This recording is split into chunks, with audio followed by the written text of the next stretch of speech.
আসসালামু আলাইকুম। আজকে আমরা বানাচ্ছি মিনি লাচ্ছা পরোটা। মানে লাচ্ছা পরোটা তো আমরা বাইরে থেকে প্রায়ই কিনে থাকি। তো বাড়িতে কীভাবে একদম পারফেক্ট লাচ্ছা পরোটা বানাতে পারবেন সেটাই দেখাবো। মানে মিনি লাচ্ছা পরোটা আরকি।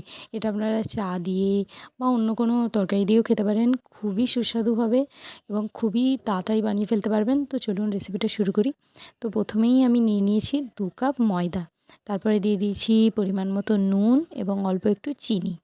আপনারা চাইলে চিনিটা বাদও দিতে পারেন, কিন্তু আমি একটু দিলাম ভালো স্বাদ আসার জন্যে। তারপরে দিলাম তেল ২ স্পুন মতো, মানে ২ টেবিল স্পুন যাকে বলা যায়। দিয়ে তারপরে ভালো মতো মিক্স করলাম। ভালো মতো একদম মিক্স করে, যেমন আমরা ময়ান দিই সেরকমভাবে মিক্স করে নিতে হবে। একদম হাত দিয়ে ডলে, ডলে মিক্স করে নেবেন। তারপরে নিয়েছি হালকা গরম পানি, একদম হালকা গরম সেরকম পানি নিয়ে আমি অল্প, অল্প করে পানিটা দিচ্ছি আর মিক্স করে নিচ্ছি। অল্প, অল্প করে পানিটা দেবেন আর মিক্স করে নেবেন, যাতে ডোটা খুব বেশি নরম না হয়ে যায়। ডোটা একটু নরমই হবে, কিন্তু খুব বেশিও না। মানে একদম যে আপনি ধরতে পারছেন না এমন অতটা নরমও করবেন না। আবার যেরকম আমরা নরমাল ডো করি, যে একটু তার থেকে বেশি একটু সফট হবে, মানে নর্মাল ডোয়ের থেকে একটু সফট করে দেখুন আমি মেখে নিয়েছি। একদম ভালোভাবে পানিটা অল্প, অল্প করে অ্যাড করে মিক্স করে নিয়েছি। দিয়ে ওপর থেকে একটু তেল দিয়ে আর একটা কাপড় ঢাকা দিয়ে, প্লেট ঢাকা দিয়ে রেখে দিয়েছি। ১ ঘন্টা মতো আমি রেস্ট দিয়েছিলাম। দেখুন রেস্ট দেওয়ার পর ডোটা একটু এক্সপ্যান্ড হয়ে গেছে, একটু ফুলে গেছে এবং আরও বেশি সফট এবং স্মুথ হয়ে গেছে। তারপর আমি আবার একটু ডলে, ডলে ভালোভাবে মিক্স করে নিচ্ছি। একটু মথে নেবেন ডোটাকে ভালোভাবে। দেখুন মথে নিচ্ছি আমি ভালোভাবে। মথে নিয়ে এবার এর মধ্যে থেকে আমরা আমাদের যেটা বলগুলো, সেই বলগুলো বের করে নিচ্ছি। বলগুলো হচ্ছে যেমন আমরা পরোটা করি, সেই পরোটার সাইজের মিডিয়াম সাইজের ডোগুলো আমরা, মানে ডো বল আরকি ওইরকম বানাবো। ডো বল বানিয়ে ওইগুলোকে দেখুন আমি একটু গোল করে নিচ্ছি। প্রথমে তো বলটা বের করার পর একটু এবড়ো-থেবড়ো অবস্থায় ছিল। তারপরে এরকম গোল করে নেবেন, তাহলে বেলতে সুবিধা হবে। এরকম গোল করে নিচ্ছি, সবগুলোই দেখুন গোল করে নিচ্ছি। তো আপনারা এমনভাবে গোল করে নেবেন। দেখুন কেমনভাবে গোলটা করলাম, আপনারা দেখে নিশ্চয়ই বুঝতে পেরেছেন। আমি আরেকটাও করে দেখাচ্ছি। এইভাবে গোল করলে কী হয়, পুরো সারফেসটা স্মুথ হয়। তো আপনি যখন বেলে নেবেন তো একটা গোল শেপ আপনি পাবেন। গোল না হলেও হবে, যেহেতু আমরা লেয়ার করে পরে আবার মানে ওটাকে পরোটার শেপ দেবো, তো গোল না হলেও হবে। এখানে আমি নিয়েছি ২ টেবিল স্পুন মতো সাদা তেল আর তার সাথে দিয়ে দিয়েছি ১ চামচ কর্নফ্লাওয়ার, দিয়ে একটু মিক্স করে নিচ্ছি। দিয়ে ভালো মতো দেখুন এই যে মিক্স করে নিয়েছি। কনসিস্টেন্সিটা হবে এইরকম, খুব একটা পাতলাও না আবার খুব একটা গাঢ়ও না। গাঢ় তো একদমই বলা যায় না। তারপরে নিয়ে নিয়েছি আমি একটা লেচি।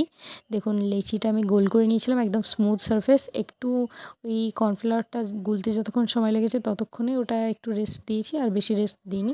তারপরে দেখুন ওটাকে বেলে নিচ্ছি। গোল হতেই হবে এরকম কোনো ব্যাপার না, যেরকম একটা এবড়ো-থেবড়ো শেপ হলেই হবে, কিন্তু পাতলা করে আপনাকে পুরোটা বেলে নিতে হবে।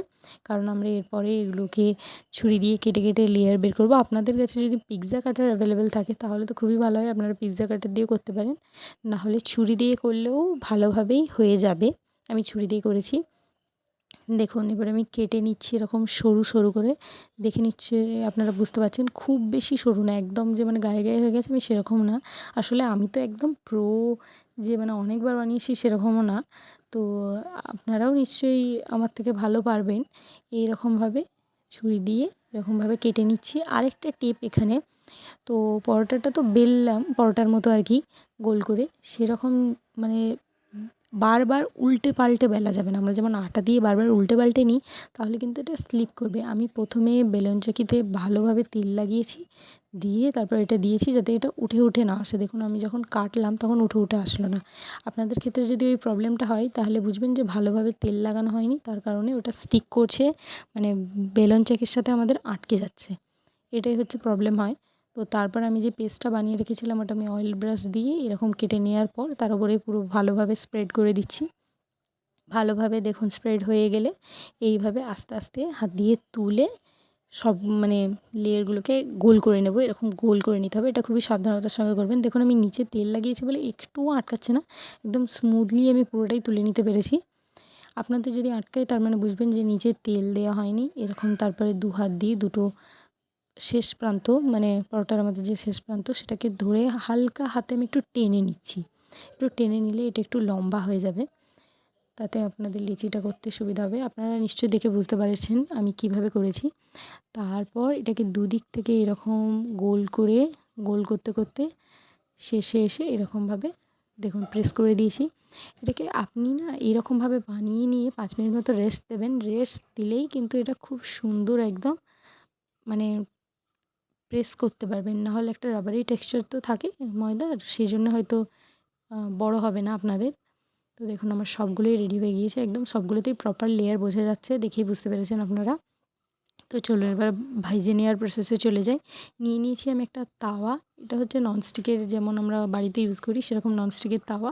তো তাওয়ার মধ্যে তাওয়াটা হালকা গরম হতেই আমি দিয়ে তারপর এরকম ঢাকনা লাগিয়ে দিয়েছি। তো এবার ঢাকনা খুলেছি 2-3 মিনিট পর, 5 মিনিটও না 2-3 মিনিট পর ঢাকনা খুলেছি। খুলে আপনারা খুললেই বুঝতে পারবেন যে ওপরটা হালকা হালকা সিদ্ধ হয়ে গিয়েছে এবং নিচে দেখুন হালকা হালকা কালারও চলে এসছে। এই পর্যায়ে আমি ঢাকনাটা খুলে এবার সবগুলোকে উল্টে দিলাম, আমাদের সবগুলো পরোটাগুলোকে। এবার উল্টে উল্টে দিচ্ছি, উল্টে উল্টে দেবেন। তারপরে আপনি ফ্লেমটাকে লো থেকে মিডিয়াম করে দেবেন। মিডিয়াম করে এবার অল্প তেল দিয়ে ভেজে নিলেই আমাদের পরোটাগুলো কিন্তু রেডি হয়ে যাবে। তো আপনারা দেখেই বুঝতে পারছেন যে লেয়ারগুলো কতটা ভালোভাবে ভিজিবল হয়েছে।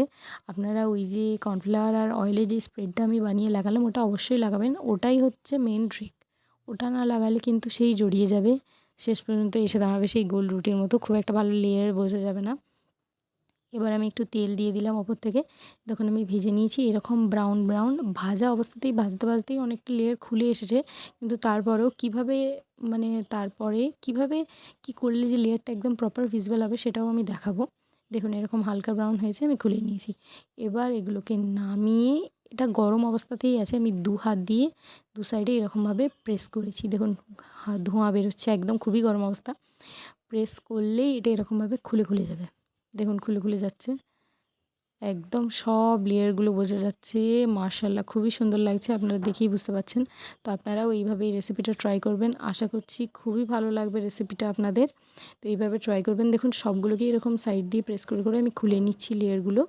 আপনাদেরও যদি লাচ্ছা পরাঠা বানানো ঝামেলা বলে মনে হয় তাহলে এই মিনি লাচ্ছা পরাঠাগুলো অবশ্যই বানাতে পারেন। আশা করছি ভিডিওটা আপনাদের খুবই ভালো লাগবে।